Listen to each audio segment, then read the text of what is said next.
علیہ رسول اللہ صلی اللہ علیہ وآلہ وسلم، تمام نوجوانوں، میرے بھائیوں اور بہنوں، السلام علیکم ورحمۃ اللہ۔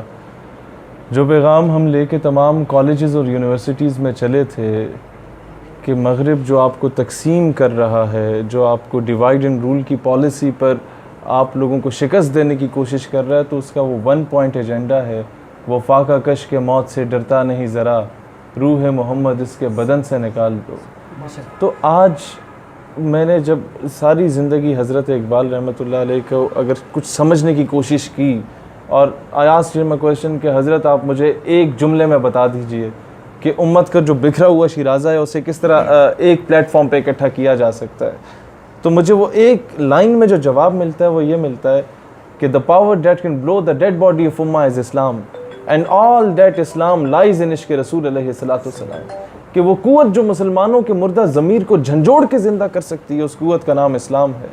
اور سارے کا سارا اسلام اگر کچھ ہے تو فقط عشق رسول علیہ الصلوۃ والسلام ہے۔ ہم سے ابھی آپ بہتر جانتے ہیں کہ ہمارے پاس تمام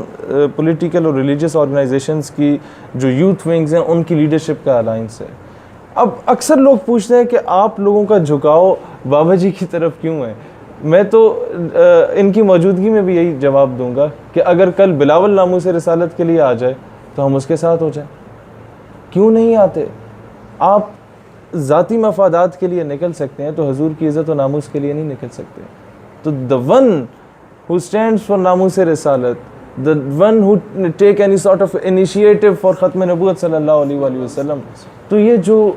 یہاں پر کوئی چیز موجود ہے وہ مجبور کر دیتی ہے آپ کو اس کے پیچھے اللہ اکبر کہنے پر۔ تو آج میری تمام نوجوانوں سے درخواست ہے کہ جس طریقے سے آپ لوگ مدارس اور مساجد میں کام چل رہا ہے دین کا، ہمارے اس قوم کو اس غلامی سے کے شکنجے سے نکالنے کا، آج اتنی ہی بلکہ اس سے زیادہ ضرورت ہے تعلیمی اداروں میں، کالجز اور یونیورسٹیز میں جا کے اسلام اور پاکستان کا پیغام دینا اور نظریہ پاکستان کا دفاع کرنا۔ یہ پروفیسر ہود بائے ٹائپ کے یا جتنے آسمہ جہانگیر کی ناجائز اولادیں، ایسے لوگوں کا کاؤنٹر نیریٹو ہم لوگوں نے دینا ہے، اور اسی وجہ سے ہم یہاں ان سے دعا لینے آئے ہیں کہ جو کام آپ کر رہے ہیں اللہ تعالیٰ وہ جرت، ہمت، استقامت ہم لوگوں کو بھی عطا کرے کہ 150 پونے 200 دن جیل میں رہنے کے بعد بھی وہی تر و تازہ چہرہ، وہی جذبہ، وہی حوصلہ بلند، اللہ تعالیٰ ہمیں بھی ایسا ثابت قدمی عطا کرے کہ اس حالت میں بھی اگر انہیں یہ کہیں کہ یہ معذور ہیں تو معذور یہ نہیں، ہماری سوچ معذور ہوگی۔ اللہ تعالیٰ نے ان سے جو کام لیا ہے کہ ایک بہت سمپل سی بات ہے کہ آپ ان کے حق پہ ہونا یا حق پہ نہ ہونے کو اگر آپ دیکھیں، ایک جملے میں ڈیفائن کرنا چاہوں تو وہ یہ ہوگا کہ جب یہ گرفتار ہوئے تو گریٹ ولڈرز نے جشن منایا تھا اور کہا تھا کہ I would like to appreciate the government of Pakistan, کہ میں انہیں شاباشی دینا چاہتا ہوں کہ آپ نے ایسے شخص کو گرفتار کیا۔ اس بندے نے جشن منایا جو کہ گستاخانہ خاکے ہالینڈ میں شائع کر رہا تھا، اور آج جب یہ رہا ہوتے ہیں تو اسی کے پسینے چھوٹ رہے ہوتے ہیں۔ رہا تو یہ پاکستان میں ہو رہے ہیں، پسینے لوگوں کے کہاں چھوٹ رہے ہیں۔ تو ہم ہر اس شخص کے دست و بازو بنیں گے جو قادیانیت کے خلاف اور ختم نبوت صلی اللہ علیہ وسلم کے حق میں کھڑے ہوں گے، اور مجھے تو فخر ہے کہ ہم ایک ہی قوم، خطے، قبیلے، ایک ہی علاقے سے تعلق رکھتے ہیں،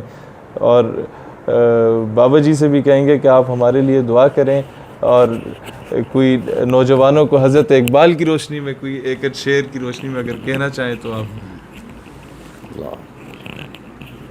اللہ تعالیٰ آپ کے حوصلوں کو مزید بلند فرمائے، آمین۔ اور آپ جو مشن جاری رکھے ہوئے ہیں اس مشن کے لیے سارے نوجوان آپ کے ساتھ کھڑے ہو جائیں، اور پاکستان کا مستقبل انشاءاللہ پہلے بھی روشن ہے، مزید روشن ہو جائے گا۔ اور آپ نے جو بات کی ہے وہی اقبال نے کہا، زاں کہ ملت را حیات از عشق اوست اور برگو ساز کائنات از عشق اوست۔ اقبال کہتا ہے امت مسلمہ اگر دوبارہ اپنا وقار بحال کرنا چاہتی ہے تو اس کا ایک ہی ذریعہ ہے کہ وہ اپنے دلوں کے اندر عشق رسول پیدا کرے۔ ہاں جی، بس یہی پیغام ہے اقبال کا، اور اقبال کے شاہین، جو اقبال شاہین تلاش کرتا وہ آپ نوجوان ہی ہیں، اور انشاءاللہ آپ کھڑے ہو جائیں، پوری دنیا میں پاکستان کا نام بھی بلند ہوگا اور دنیا دیکھے گی کہ وہ حضور کا غلام آ رہا ہے۔ واہ واہ، اللہ آپ کو آباد رکھے، اللہ آپ کا سایہ ہم پہ آباد رکھے، پاکستان ہمیشہ زندہ باد۔